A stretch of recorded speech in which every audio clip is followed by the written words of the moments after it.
Layarnya tidak lebih lebar dari sebuah foto biasa. Juga ada banyak hadiah dari bibi-bibi tua dan sahabat-sahabat keluarga. Akhirnya, ibu berkata, menurutmu apakah aku harus tinggal di rumah dan tidak bekerja hari ini? Tidak, mengapa begitu? Kamu sangat kalut kemarin. Jika itu berlanjut, kukira kita harus membuat perjanjian untuk bertemu dengan seorang ahli jiwa. Itu tidak penting. Apakah penyebabnya badai itu atau Alberto? Bagaimana dengan ibu? Ibu berkata, apa yang sedang menimpa kita, gadis kecil? Aku membayangkan kamu pergi ke kota untuk menemui seseorang yang misterius. Mungkin itu salahku. Bukan kesalahan siapa-siapa kalau aku mengambil pelajaran filsafat di waktu luangku. Ibu pergi bekerja saja. Sekolah belum mulai sebelum pukul 10 dan kami hanya akan mengambil rapor dan duduk-duduk. Tahukah kamu bagaimana hasil rapormu nanti? Setidak-tidaknya lebih baik daripada yang kudapat pada semester lalu. Tidak lama setelah ibunya pergi, telefon berdering. Sophie Amundsen, ini Alberto. Sang Mayor tidak menyisakan amunisi sama sekali kemarin malam. Apa maksud anda? Badai itu, Sophie. Aku tidak tahu harus berfikir apa. Inilah kebajikan tertinggi yang dapat dimiliki oleh seorang filosof sejati. Aku bangga betapa banyaknya yang telah kamu pelajari dalam waktu yang begitu singkat. Aku khawatir bahawa tidak ada yang benar-benar nyata. Itu disebut kegelisahan eksistensial atau ketakutan, dan biasanya itu hanyalah salah satu tahap menuju kesadaran baru. Kukira aku perlu berhenti dari pelajaran ini. Apa ada banyak katak di taman saat ini? Sophie tertawa. Alberto melanjutkan, kukira lebih baik kita meneguhkan hati. Ngomong-ngomong, selamat ulang tahun. Kita harus menyelesaikan pelajaran ini menjelang pertengahan musim panas. Itulah kesempatan terakhir kita. Kesempatan terakhir kita untuk apa? Apakah kamu duduk dengan nyaman? Kita akan bicara agak panjang tentang ini, kamu mengerti? Aku sedang duduk. Kamu ingat Descartes? Kukira, itulah sebabnya maka aku ada. Mengingat keraguan metodis kita sendiri, kini kita memulai dari awal. Kita bahkan tidak tahu apakah kita berfikir. Mungkin akan terbukti bahawa kita ini pikiran, dan itu sangat berbeza dari berfikir. Kita punya alasan bagus untuk percaya bahawa kita ini semata-mata ditemukan oleh Ayah Hilde sebagai semacam hiburan ulang tahun bagi putri Sang Mayor dari Lilizen. Apakah kamu mengerti? Tapi juga terdapat kontradiksi di sini. Jika kita fiktif, kita tidak berhak untuk percaya pada apa pun sama sekali. Artinya, pembicaraan telefon ini pun hanya khayalan. Dan kita tidak mempunyai kehendak bebas sekecil apapun sebab Sang Mayorlah yang merencanakan segala yang kita ucapkan atau katakan. Jadi kita bisa juga menutup pembicaraan sekarang ini. Tidak, kini kamu terlalu menyederhanakan segalanya. Kalau begitu jelaskanlah. Apakah kamu akan mengatakan bahawa orang merencanakan semua yang mereka impikan? Ada kemungkinan bahawa Ayah Hilde mengetahui segala sesuatu yang kita lakukan. Mungkin akan sama sulitnya menghindar dari kemahakuasaannya sebagaimana berlari dari bayanganmu sendiri. Bagaimanapun dan di sinilah aku mulai membuat rencana belum jelas apakah Sang Mayor telah memutuskan segala sesuatu yang akan terjadi. Dia mungkin belum memutuskan sebelum menit terakhir, iaitu pada saat penciptaan. Tepatnya pada saat-saat semacam itu mungkin kita punya inisiatif sendiri yang dapat memandu kita dalam apa yang kita ucapkan dan lakukan. Inisiatif semacam itu jelas merupakan impuls-impuls yang sangat lemah jika dibandingkan dengan artileri berat Sang Mayor. Besar kemungkinan kita tidak berdaya melawan kekuatan pengacau dari luar seperti anjing yang berbicara, tulisan di kulit pisang, dan badai yang sudah dipesan sebelumnya. Tapi kita tidak dapat mengabaikan kebandelan kita, meskipun itu mungkin sangat lemah. Bagaimana mungkin? Sang Mayor mungkin mengetahui segala sesuatu tentang dunia kecil kita, tapi itu bukan berarti bahawa dia maha kuasa.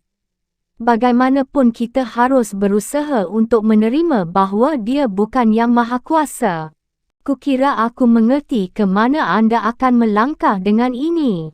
Tipuannya akan bisa berlanjut jika kita dapat mencuba berbuat sesuatu atas usaha kita sendiri sepenuhnya, sesuatu yang tidak dapat diketahui oleh Sang Mayor. Bagaimana kita dapat melakukan hal itu jika kita bahkan tidak ada? Siapa bilang kita tidak ada? Pertanyaannya bukanlah apakah kita ada, melainkan apakah kita dan siapakah kita. Bahkan jika ternyata bahawa kita ini hanyalah impuls-impuls dalam kepribadian ganda Sang Mayor, itu tidak lantas meniadakan sedikit keberadaan yang kita punyai. Atau kehendak bebas kita. Aku sedang berusaha ke sana, Sophie. Tapi ayah Hildegard pasti tahu benar bahawa kita sedang berusaha ke sana. Tentu saja. Tapi dia tidak tahu apa rencana dia yang sesungguhnya. Aku berusaha untuk menemukan sebuah titik Archimedes. Archimedes adalah seorang ilmuwan Yunani yang mengatakan, beri aku titik pasti di mana aku harus berdiri dan aku akan menggerakkan bumi. Itulah titik yang harus kita temukan untuk menggerakkan diri kita sendiri keluar dari semesta batiniah Sang Mayor. Itu akan menjadi prestasi hebat. Tapi kita tidak akan menyelinap keluar sebelum kita selesai dengan pelajaran filsafat ini. Sementara itu berlangsung, dia telah mencengkeram kita kuat sekali. Jelas dia telah memutuskan bahawa aku harus memandumu selama berabad-abad hingga memasuki zaman kita sendiri. Tapi kita hanya mempunyai beberapa hari lagi sebelum dia memasuki pesawat terbang di suatu tempat entah di mana di Timur Tengah. Jika kita tidak berhasil membebaskan diri kita dari imajinasinya yang mengikat sebelum dia tiba di Bejerkeli, tamatlah kita. Anda menakutkanku. Pertama-tama aku akan mengemukakan padamu fakta-fakta paling penting mengenai pencerahan Perancis. Lalu kita akan membahas garis besar filsafat Immanuel Kant sehingga kita sampai pada romantisme. Hegel juga akan merupakan bagian penting dari gambaran itu untuk kita. Dan dengan membicarakan dirinya, mau tak mahu kita akan mengenal perselisihan sengit antara filsafat Kierkegaard dan filsafat Hegel. Kita juga akan membicarakan sedikit tentang Marx, Darwin, dan Freud. Dan jika kita dapat mengusahakan sedikit komentar penutup mengenai Sartre dan eksistensialisme, rencana kita dapat dijalankan. Itu terlalu banyak untuk satu minggu. Itulah sebabnya kita harus secepatnya mulai. Dapatkah kamu segera datang? Aku harus pergi ke sekolah.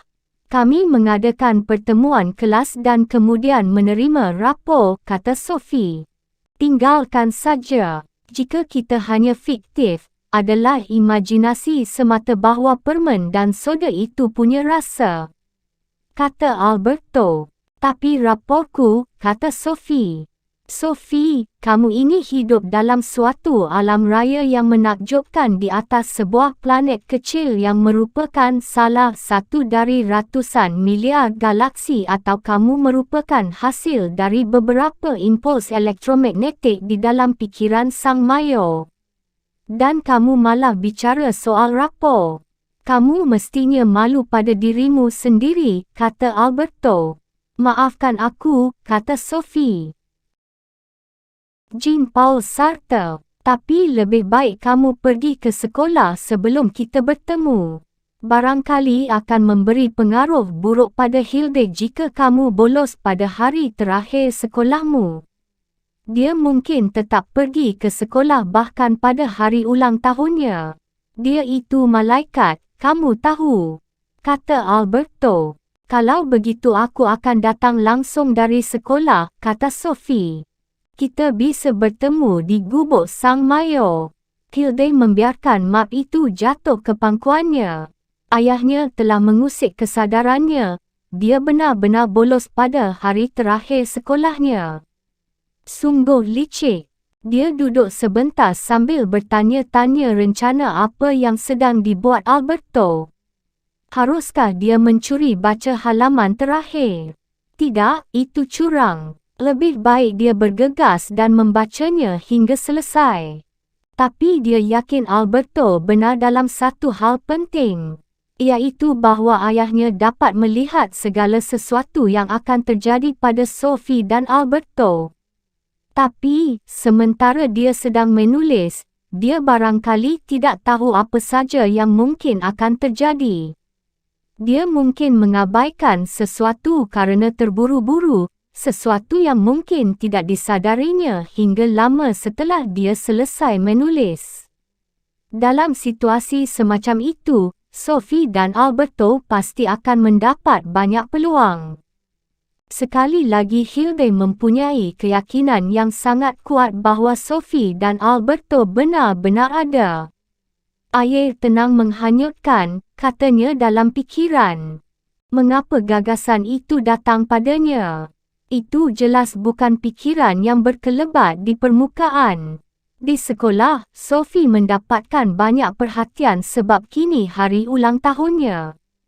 Kawan-kawan sekelasnya telah sibuk dengan rencana-rencana liburan musim panas, rapor dan soda pada hari terakhir sekolah.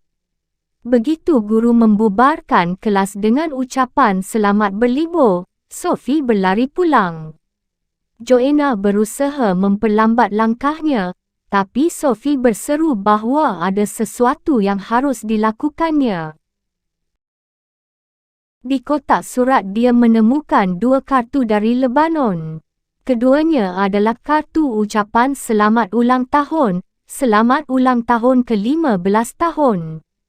Salah satunya adalah untuk Hugh Molyneux, D.A. Sophie Amundsen. Tapi yang satunya lagi adalah untuk Sophie sendiri. Kedua kartu tersebut dicap Batalion PBB 15 Juni. Sophie membaca dulu kartu yang dialamatkan kepadanya. Sophie Amundsen yang baik, hari ini kamu mendapat kartu juga. Selamat ulang tahun, Sophie, dan banyak terima kasih untuk semua yang telah kamu lakukan untuk Hilde. Salam, Mayor Albert Ney.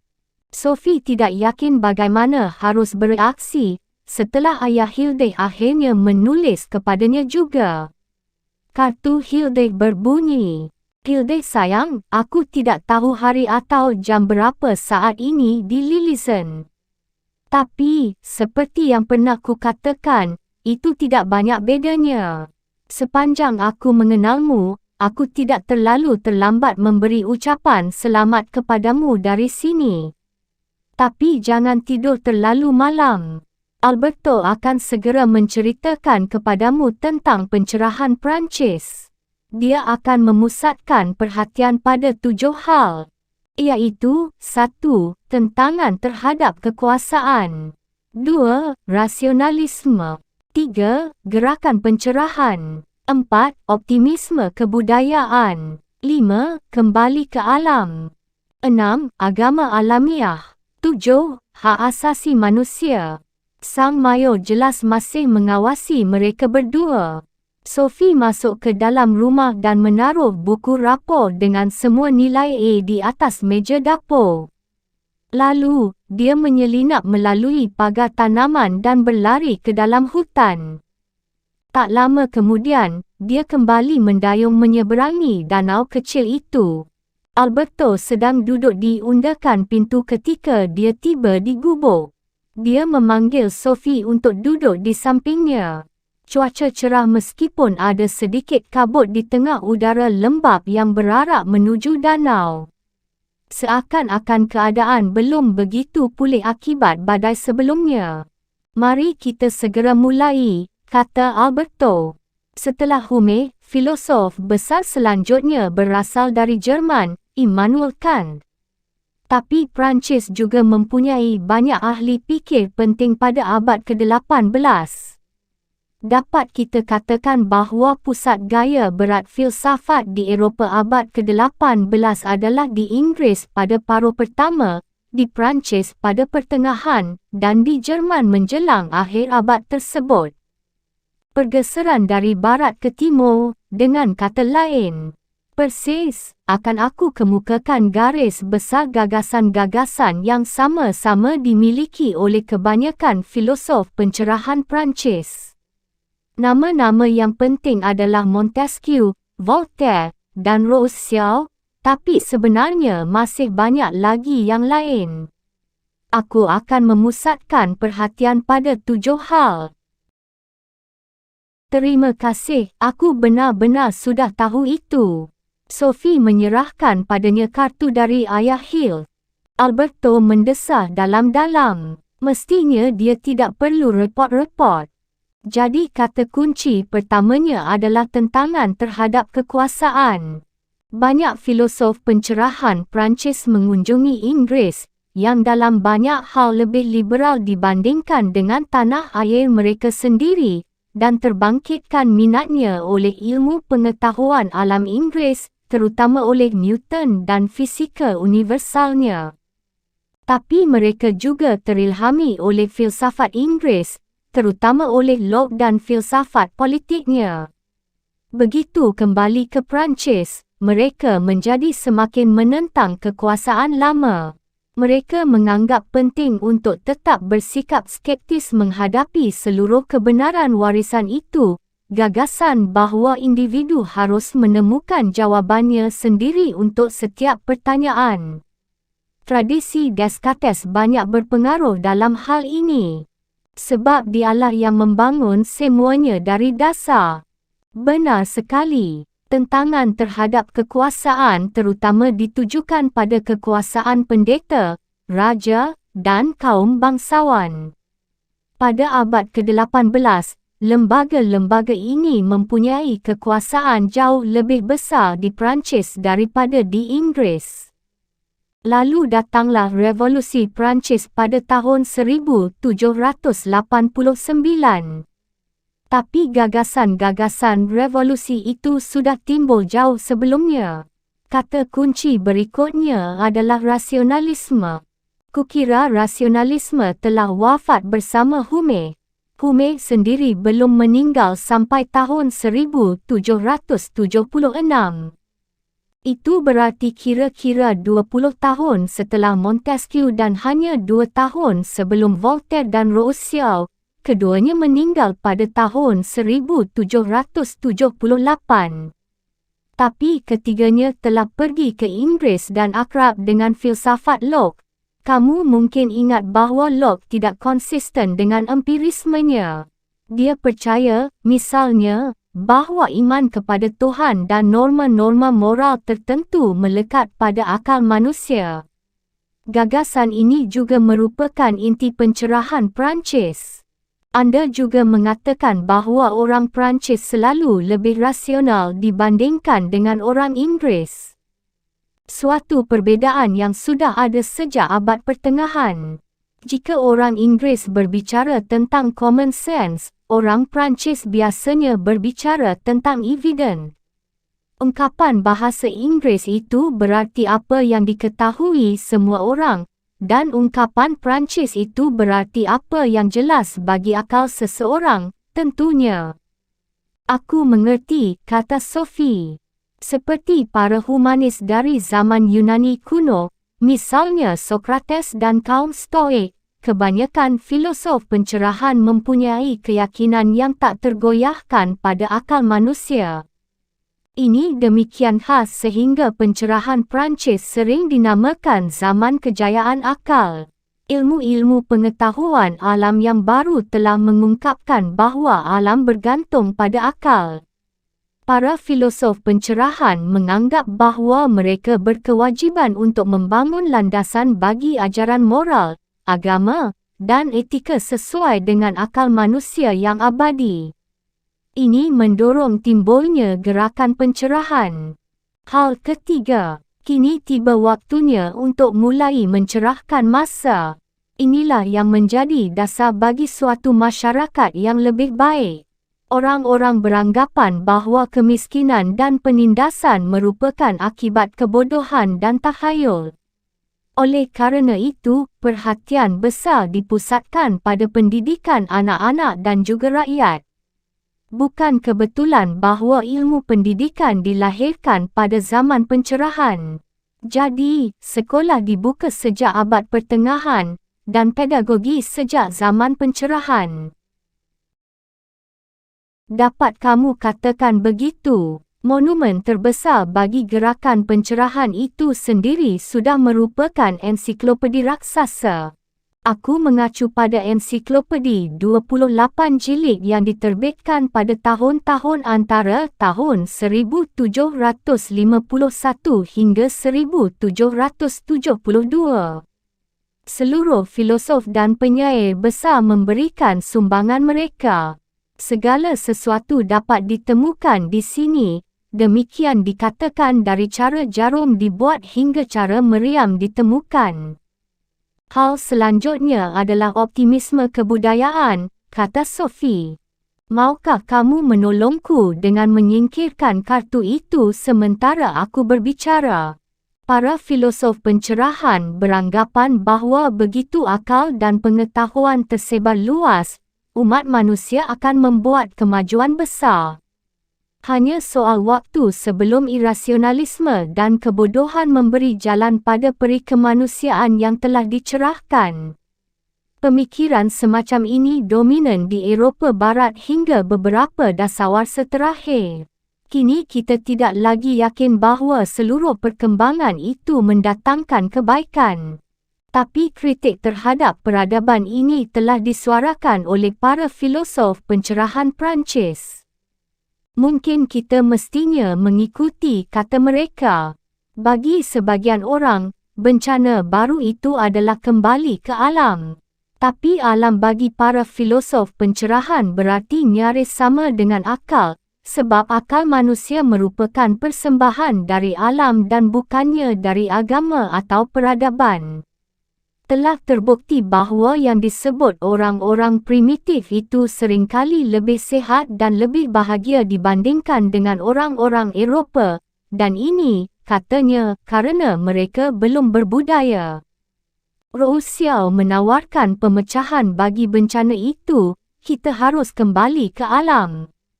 Sebab alam itu baik, dan manusia secara alamiah baik, peradaban itulah yang menghancurkannya. Rousseau juga percaya bahawa anak harus dibiarkan tetap berada dalam keadaan tak berdosa secara alamiah selama mungkin. Tidak akan salah jika dikatakan bahawa gagasan mengenai nilai hakiki masa kanak-kanak berasal dari zaman pencerahan. Sebelumnya, masa kanak-kanak hanya dianggap sebagai persiapan bagi kehidupan dewasa. Tapi kita semua adalah manusia dan kita menjalani kehidupan kita di atas bumi ini, bahkan ketika kita masih kanak-kanak. Mestinya aku beranggapan begitu. Agama, menurut mereka, harus dibuat alamiah. Apa yang mereka maksudkan dengan itu? Yang mereka maksudkan adalah bahawa agama juga harus dibuat selaras dengan akal alamiah. Ada banyak orang yang berjuang demi apa yang kita sebut agama alamiah, dan itu adalah hal keenam dalam daftar kita. Pada waktu itu, ada banyak penganut gigih materialisme yang tidak percaya pada Tuhan, dan yang menyatakan diri ateis. Tapi kebanyakan filosof pencerahan beranggapan bahawa sungguh tidak rasional membayangkan sebuah dunia tanpa adanya Tuhan. Dunia jauh terlalu rasional untuk itu. Newton berpegang pada pandangan yang sama, misalnya. Juga dianggap rasional jika kita percaya pada keabadian jiwa. Sebagaimana menurut Descartes, apakah manusia itu mempunyai jiwa abadi atau tidak, itu lebih dianggap sebagai masalah akal daripada masalah iman. Kukira itu aneh. Bagiku, itu menyangkut apa yang kita percaya, dan bukan apa yang kita ketahui. Itu kerana kamu tidak hidup pada abad ke-18. Menurut para filosof pencerahan, agama perlu dilepaskan dari seluruh dogma atau doktrin yang tidak rasional yang telah dilekatkan pada ajaran-ajaran sederhana dari Yesus sepanjang sejarah gereja. Aku mengerti. Oleh kerana itu, banyak orang berpegang pada apa yang dikenal sebagai deisme. Apakah itu? Yang kita maksudkan dengan deisme adalah kepercayaan bahawa Tuhan menciptakan dunia berabad-abad yang lalu, tapi tidak pernah menampakkan dirinya ke dunia sejak itu. Jadi, Tuhan dikecilkan artinya menjadi zat tertinggi, yang hanya menampakkan dirinya pada manusia melalui alam dan hukum alam, dan tidak pernah dengan cara adialami. Kita menemukan Tuhan filosofis yang serupa dalam tulisan-tulisan Aristoteles. Baginya, Tuhan adalah penyebab formal atau penggerak pertama. Jadi kini tinggal satu hal lagi yang belum dibahas, hak asasi manusia. Namun ini barangkali yang paling penting. Secara keseluruhan, dapat kamu katakan bahawa pencerahan Perancis lebih praktis dibandingkan dengan filsafat Inggeris. Maksud anda, mereka hidup sesuai dengan filosofi mereka? Ya, sangat. Para filosof pencerahan Perancis tidak hanya berpuas diri dengan pandangan-pandangan teoretis mengenai kedudukan manusia di dalam masyarakat. Mereka aktif berjuang demi apa yang mereka sebut hak-hak alamiah warga negara. Pada mulanya, ini mengambil bentuk sebagai suatu kampanye melawan sensor demi kebebasan pers. Tapi juga dalam masalah-masalah agama, moral, dan politik, hak individu akan kemerdekaan berfikir dan mengutarakan pendapat harus dihormati.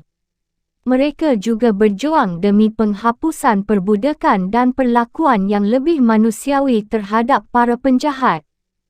Kukira aku setuju dengan sebagian besar di antaranya. Prinsip menyangkut individu yang tidak dapat diganggu-gugat, mencapai puncaknya pada Deklarasi Hak Asasi Manusia dan Warga Negara yang diterima oleh Majlis Nasional Perancis pada tahun 1789. Deklarasi Hak Asasi Manusia ini merupakan dasar bagi Konstitusi Norwegia tahun 1814. Tapi banyak orang masih harus berjuang untuk merebut hak asasi ini. Sayang sekali, tapi para filosof pencerahan ingin menetapkan hak-hak tertentu yang dimiliki oleh setiap orang sejak mereka dilahirkan. Itulah yang mereka maksudkan dengan hak alamiah. Kita masih membicarakan hak alamiah yang sering dipertentangkan dengan hukum negara. Dan kita masih selalu menemukan orang-orang, atau bahkan seluruh negara, yang menuntut hak alamiah ini ketika mereka memberontak melawan anarki, perbudakan, dan penindasan. Bagaimana dengan hak kaum wanita? Revolusi Perancis tahun 1787 menetapkan sejumlah hak bagi semua warga negara. Tapi yang dianggap warga negara nyaris selalu pria. Namun, Revolusi Perancis itulah yang memberi kita isyarat pertama menyangkut feminisme. Memang sudah waktunya. Sejak tahun 1787, filosof pencerahan Condorcet menerbitkan sebuah risalah mengenai hak kaum wanita. Dia berpendapat bahawa kaum wanita mempunyai hak alamiah yang sama dengan kaum pria. Pada Revolusi 1789, kaum wanita sangat aktif dalam pertempuran melawan rezim feodal yang lama. Misalnya, kaum wanitalah yang memimpin demonstrasi-demonstrasi yang memaksa raja keluar dari istananya di Versailles. Kelompok-kelompok wanita dibentuk di Paris. Selain tuntutan akan hak politik yang sama dengan kaum pria, mereka juga menuntut perubahan dalam hukum perkahwinan dan dalam kondisi sosial kaum wanita. Apakah mereka berhasil mendapatkan hak yang sama? Tidak, sebagaimana yang hampir selalu terjadi, masalah hak asasi kaum wanita dikobar-kobarkan di tengah maraknya perjuangan. Namun begitu rezim baru berkuasa, masyarakat lama yang didominasi kaum pria kembali bertakhta. Khas benar, salah seorang yang berjuang paling gigih demi membela hak asasi kaum wanita selama Revolusi Perancis adalah Olympe de Gouges. Pada tahun 1791, 2 tahun setelah revolusi wanita itu menerbitkan sebuah deklarasi hak asasi kaum wanita. Deklarasi hak asasi warga negara tidak memasukkan satu artikel pun mengenai hak alamiah kaum wanita. Olympe de Gouges menuntut seluruh hak yang sama bagi kaum wanita sebagaimana yang diberikan kepada kaum pria. Apa yang terjadi? Kepalanya dipenggal pada tahun 1793.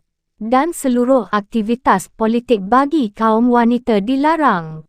Sungguh memalukan. Pada abad ke-19, barulah feminisme benar-benar bergerak, bukan hanya di Perancis, melainkan juga di seluruh Eropah. Sedikit demi sedikit perjuangan ini menghasilkan buah. Tapi di Norwegia, misalnya, kaum wanita belum mendapatkan hak untuk memberikan suara hingga tahun 1913. Dan bagi kaum wanita di berbagai bagian dunia ini masih banyak yang harus diperjuangkan. Mereka dapat mengandalkan dukunganku. Alberto duduk menatap seberang danau. Setelah beberapa saat dia berkata, "Kurang lebih itulah yang ingin ku katakan tentang pencerahan." Apa maksud anda dengan kurang lebih? Aku mempunyai perasaan tidak akan ada lagi yang lain. Tapi ketika dia mengatakan ini, sesuatu mulai terjadi di tengah danau. Sesuatu bergolak naik dari kedalaman, seekor makhluk raksasa dan mengerikan bangkit dari permukaan air. "Seekor naga laut," teriak Sophie. Monster hitam itu bergelung maju mundur beberapa kali dan kemudian lenyap lagi ke dalam danau. Air kembali tenang seperti sebelumnya. Alberto telah berpaling. "Sekarang kita masuk," katanya. Mereka pergi ke dalam gubuk kecil itu. Sophie berdiri menatap kedua lukisan berkeli dan berjekeli. Dia menunjuk ke arah lukisan berjekeli dan berkata, "Kukira Hildik tinggal di suatu tempat di dalam lukisan itu." Sebuah sulaman kini tergantung di antara kedua lukisan tersebut. Bunyinya, kebebasan, kesetaraan, dan persaudaraan. Sophie berpaling kepada Alberto, "Anda yang menggantungkannya di sana." Alberto hanya menggelengkan kepalanya dengan wajah sedih. Lalu Sophie menemukan sebuah amplop kecil di atas papan di atas tungku. "Untuk Hilde dan Sophie," bunyinya. Sophie langsung tahu dari mana datangnya surat itu, tapi sepertinya angin baru telah bertiup kini setelah dia mulai memperhitungkan Sophie. Dia membuka surat itu dan membacanya keras-keras. "Dua gadis tersayang, guru filsafat Sophie seharusnya telah menekankan makna penting pencerahan Perancis bagi cita-cita dan prinsip-prinsip yang mendasari berdirinya PBB. 200 tahun yang lalu, slogan kebebasan, kesetaraan, dan persaudaraan berhasil menyatukan rakyat Perancis. Kini, kata-kata yang sama mestinya dapat menyatukan seluruh dunia. Kini terasa lebih penting daripada sebelumnya untuk menjadi satu keluarga besar manusia. Keturunan kita adalah anak-anak dan cucu-cucu kita. Dunia macam apa yang mereka warisi dari kita. Ibu Hilde meneriakkan dari ruang bawah bahawa cerita misteri akan dimulai 10 minit lagi dan bahawa dia telah memasukkan pizza ke dalam oven.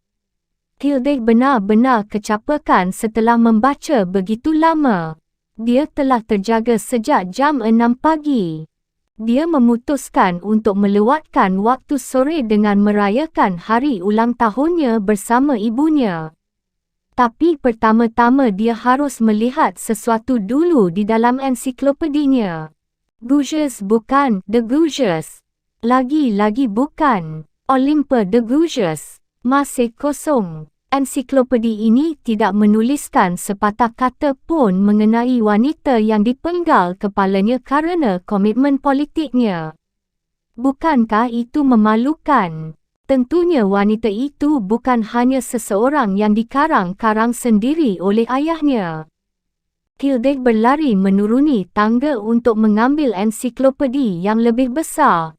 Aku harus mencari sesuatu, dia berkata kepada ibunya yang terheran-heran. Dia mengambil jilid 4 hingga GP dari ensiklopedi keluarga yang besar dan lari lagi ke kamarnya. Guges, itu dia. Guges Marie Olympe, tahun 1748 hingga 1793, pengarang Perancis, memainkan peranan penting selama terjadinya Revolusi Perancis dengan menulis banyak brosur mengenai masalah sosial dan beberapa naskah drama. Salah satu dari sedikit orang dari masa revolusi yang mengkampanyekan hak-hak asasi manusia untuk diterapkan pada kaum wanita. Pada tahun 1791 menerbitkan Declaration on the Rights of Women. Dipenggal kepalanya pada tahun 1793 kerana berani membela Louis ke-16 dan menentang Robespierre. Immanuel Kant, langit berbintang di atasku dan hukum moral di dalam diriku. Sudah menjelang tengah malam ketika Mayor Albert Neck menelepon ke rumah untuk mengucapkan selamat ulang tahun kepada Hilde. Ibu Hilde yang mengangkat telefon. Ini untukmu Hilde. Halo, ini ayah. Apakah ayah gila? Ini hampir tengah malam. Aku hanya ingin mengucapkan selamat ulang tahun. Ayah sudah melakukannya sepanjang hari. Tapi aku tidak ingin menelepon sebelum hari ini lewat. Mengapa? Tidakkah kamu menerima hadiah dariku? Ya, memang. Terima kasih banyak. Aku tidak sabar menunggu bagaimana pendapatmu tentang itu. Hebat sekali. Aku hampir tidak makan sepanjang hari. Sangat menarik. Aku harus tahu sejauh mana kamu telah membaca. Mereka baru saja memasuki gubuk sang mayor, sebab ayah mulai menggoda mereka dengan seekor naga laut. Abad Pencerahan dan Olympe de Gouges. Jadi aku tidak terlalu salah. Salah dalam hal apa? Kukira ada satu lagi ucapan selamat ulang tahun yang akan datang. Tapi yang itu dimasukkan dalam musik. Lebih baik aku membaca sedikit lagi sebelum pergi tidur. Jadi kamu belum menyerah. Aku belajar lebih banyak dalam satu hari ini daripada seluruh hari sebelumnya. Aku hampir tidak percaya bahawa tidak sampai 24 jam berlalu sejak Sophie pulang dari sekolah dan menemukan amplop pertama. Aneh sekali betapa sedikitnya waktu yang dibutuhkan untuk membaca. Tapi mau tak mahu aku merasa kasihan kepadanya. Kepada ibu, tidak, kepada Sophie, tentu saja. Mengapa? Gadis malang itu kini benar-benar kebingungan. Tapi dia hanya... Ayah akan mengatakan dia hanya tokoh rekaan. Ya, sesuatu semacam itu. Kukira Sophie dan Alberto benar-benar ada. Kita akan membicarakan itu lebih banyak kalau aku sudah sampai di rumah. Okey, bersenang-senanglah. Maksudku, selamat malam. Ketika Hilde pergi ke tempat tidur, setengah jam kemudian hari masih cukup terang sehingga dia dapat melihat taman dan teluk kecil itu. Memang langit tidak pernah benar-benar gelap pada musim ini. Dia bermain-main dengan gagasan bahawa dia berada di dalam lukisan yang digantung di dinding dalam gubuk kecil di tengah hutan itu. Dia bertanya-tanya apakah orang dalam lukisan itu dapat melihat keluar pada benda-benda di sekelilingnya. Sebelum jatuh tertidur, dia membaca beberapa halaman lagi dari map besar itu. Sophie mengembalikan surat dari ayah Hild ke atas papan di atas tungku. Apa yang dikatakannya mengenai PBB bukannya tidak penting, kata Alberto, tapi aku tidak suka dia ikut campur dalam kuliahku. Kukira aku tidak perlu terlalu risau mengenai hal itu. Sekalipun demikian, mulai sekarang aku berniat akan mengabaikan semua fenomena luar biasa seperti naga laut dan yang semacam itu. Mari kita duduk di sini di dekat jendela, sementara aku bercerita tentang Immanuel Kant padamu. Sophie melihat sepasang kacamata di atas sebuah meja kecil antara dua kursi berlengan. Dia juga memperhatikan bahawa lensanya berwarna merah. Mungkin itu kacamata penahan sinar matahari yang sangat kuat. Kini hampir jam 2, katanya. Aku harus sudah di rumah sebelum jam 5. Ibu mungkin telah membuat berbagai rencana untuk ulang tahunku. Berarti kita punya waktu 3 jam. Mari kita mulai. Immanuel Kant dilahirkan pada tahun 1724 di sebuah kota di Prusia Timur bernama Königsberg, putera seorang pembuat pelana kuda. Dia tinggal di sana praktis sepanjang hidupnya hingga dia meninggal pada umur 80 tahun. Keluarganya sangat saleh dan keyakinan agamanya sendiri menjadi latar belakang penting bagi filosofinya. Seperti Berkeley, dia merasa sangatlah penting untuk melestarikan dasar-dasar kepercayaan Kristiani. Aku telah banyak mendengar tentang Berkeley, terima kasih. Immanuel Kant adalah filosof pertama yang sejauh ini kita ketahui pernah mengajarkan filsafat di universitas. Dia adalah profesor dalam bidang filsafat. Ada dua jenis filosof. Yang satu adalah orang yang mencari jawapan sendiri bagi pertanyaan-pertanyaan filosofis. Yang satunya lagi adalah orang yang menjadi ahli dalam sejarah filsafat tapi tidak menyusun filosofinya sendiri. Dan Immanuel Kant adalah jenis yang itu. Immanuel Kant adalah dua-duanya.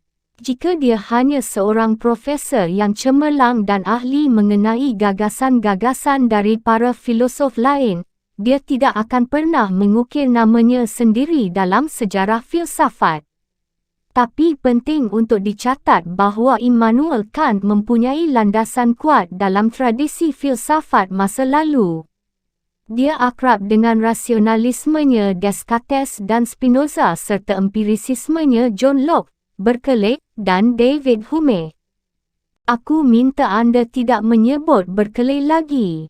Ingatlah bahawa kaum rasionalis percaya bahawa dasar dari seluruh pengetahuan manusia ada di dalam pikiran. Dan bahawa kaum empirisis percaya bahawa seluruh pengetahuan tentang dunia berasal dari indera. Lagi pula, David Hume telah mengemukakan bahawa ada batasan-batasan jelas tentang kesimpulan-kesimpulan mana yang dapat kita ambil melalui persepsi indera kita. Dan siapa yang disetujui Immanuel Kant? Dia beranggapan bahawa kedua pandangan itu sama-sama benar separuh, tapi juga sama-sama salah separuh. Pertanyaan yang dipikirkan oleh setiap orang adalah apa yang dapat kita ketahui tentang dunia. Proyek filsafat ini telah menyibukkan semua filosof sejak Descartes. Dua kemungkinan utama dikemukakan, dunia itu persis seperti yang kita lihat, atau dunia itu seperti yang tampak dalam pikiran kita. Dan apa sesungguhnya pendapat Immanuel Kant? Immanuel Kant beranggapan bahawa baik indera maupun akal sama-sama memainkan peranan dalam konsepsi kita mengenai dunia. Tapi dia beranggapan bahawa kaum rasionalis melangkah terlalu jauh dalam pernyataan mereka tentang seberapa banyak akal dapat memberikan sumbangan, dan dia juga beranggapan bahawa kaum empirisis memberikan tekanan terlalu besar pada pengalaman indera. Jika anda tidak segera memberi contoh, semua itu hanya akan menjadi kumpulan kata-kata. Dalam titik tolaknya, Immanuel Kant setuju dengan David Hume dan kaum empirisis bahawa seluruh pengetahuan kita tentang dunia berasal dari indera kita. Tapi dan di sinilah Immanuel Kant mengulurkan tangannya kepada kaum rasionalis. Dalam akal kita juga terdapat faktor-faktor pasti yang menentukan bagaimana kita memandang dunia di sekitar kita. Dengan kata lain, ada kondisi-kondisi tertentu dalam pikiran manusia yang ikut menentukan konsepsi kita tentang dunia. Contohnya, mari kita lakukan sebuah percobaan kecil. Tolong ambilkan kacamata itu dari meja di sana. Terima kasih. Sekarang, pakailah. Sophie memakainya. Semua yang ada di sekitarnya menjadi merah. Warna-warna pucat menjadi merah jambu dan warna-warna gelap menjadi merah tua. Apa yang kamu lihat? Yang kulihat persis sama seperti sebelumnya, kecuali bahawa semuanya berwarna merah. Itu kerana kacamata tersebut membatasi cara kamu memandang realitas. Segala sesuatu yang kamu lihat adalah bagian dari dunia di sekelilingmu. Tapi bagaimana kamu melihatnya ditentukan oleh kacamata yang kamu pakai. Jadi kamu tidak dapat mengatakan bahawa dunia itu merah, meskipun kamu melihatnya demikian. Tidak, tentu saja. Jika kamu sekarang berjalan-jalan di hutan, atau pulang ke rumah, kamu akan melihat segala sesuatu yang biasanya kamu lihat. Tapi apapun yang kamu lihat, semuanya berwarna merah. Selama aku tidak melepaskan kacamata itu. Dan Sophie, itulah tepatnya yang dimaksudkan oleh Immanuel Kant ketika dia mengatakan bahawa ada kondisi-kondisi tertentu yang mengatur cara kerja pikiran dan mempengaruhi cara kita memandang dunia. Kondisi macam apa? Apapun yang kita lihat pertama-tama dan terutama akan dianggap sebagai fenomena dalam waktu dan ruang. Immanuel Kant menyebut waktu dan ruang itu dua bentuk intuisi kita. Dan dia menekankan bahawa kedua bentuk ini dalam pikiran kita mendahului setiap pengalaman. Dengan kata lain, kita dapat mengetahui sebelum kita mengalami sesuatu bahawa kita akan menganggapnya sebagai fenomena dalam waktu dan ruang. Sebab kita tidak dapat melepaskan kacamata akal. Jadi dia beranggapan bahawa memandang segala sesuatu dalam waktu dan ruang itu bawaan lahir.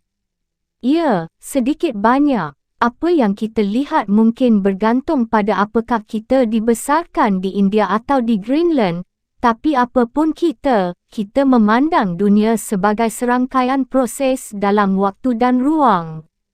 Ini dapat kita ketahui sebelum mengalaminya. Tapi bukankah waktu dan ruang itu ada sebelum diri kita sendiri? Tidak, Immanuel Kant berpendapat bahawa waktu dan ruang termasuk pada kondisi manusia. Waktu dan ruang pertama-tama dan terutama adalah cara pandang dan bukan atribut dunia fisik. Itu adalah cara yang benar-benar baru dalam memandang segala sesuatu. Sebab pikiran manusia bukan hanya lilin pasif yang hanya menerima sensasi dari luar. Pikiran meninggalkan jejaknya pada cara kita memahami dunia. Kamu dapat membandingkannya dengan apa yang terjadi ketika kamu menuangkan air ke dalam sebuah kendi air. Bentuk air mengikuti bentuk kendi tersebut. Begitu pula cara persepsi kita menyesuaikan diri dengan bentuk-bentuk intuisi kita. Kukira aku mengerti apa yang anda maksudkan. Immanuel Kant menyatakan bahawa bukan hanya pikiran yang menyesuaikan diri dengan segala sesuatu. Segala sesuatu itu sendiri menyesuaikan diri dengan pikiran. Immanuel Kant menyebut ini revolusi Copernicus dalam masalah pengetahuan manusia. Dengan itu yang dimaksudkannya adalah bahawa itu sama baru dan sama berbezanya dari pemikiran sebelumnya seperti ketika Copernicus menyatakan bahawa bumi berputar mengelilingi matahari dan bukan sebaliknya. Aku mengerti sekarang bagaimana dia dapat menyatakan bahawa kaum rasionalis maupun kaum empirisis sama-sama benar sampai titik tertentu. Kaum rasionalis hampir melupakan makna penting pengalaman, dan kaum empirisis telah menutup mata mereka terhadap pengaruh pikiran terhadap cara kita memandang dunia. Dan bahkan hukum kausalitas yang diyakini David Hume tidak mungkin dialami manusia termasuk dalam pikiran, menurut Immanuel Kant. Tolong jelaskan itu. Kamu ingat bagaimana Hume menyatakan bahawa kebiasaan sajalah yang membuat kita melihat adanya hubungan kausal di balik semua proses alamiah. Menurut Hume, kita tidak dapat menganggap bola biliar hitam sebagai penyebab bergeraknya bola putih. Oleh kerana itu, kita tidak dapat membuktikan bahawa bola biliar hitam itu akan selalu menggerakkan bola putih. Ya, aku ingat. Tapi justru hal yang dikatakan Hume tidak dapat kita buktikan adalah yang dianggap oleh Immanuel Kant sebagai atribut akal manusia. Hukum kausalitas itu kekal dan mutlak, sebab akal manusia menerima segala sesuatu yang terjadi sebagai masalah sebab dan akibat. Sekali lagi, aku mestinya beranggapan bahawa hukum kausalitas ada pada dunia fisik itu sendiri, bukan di dalam pikiran kita. Filsafat Immanuel Kant menyatakan bahawa itu melekat pada diri kita. Dia setuju dengan Hume bahawa kita tidak dapat mengetahui secara pasti seperti apa dunia itu sendiri. Kita hanya dapat mengetahui bahawa dunia itu seperti yang tampak bagiku atau bagi semua orang.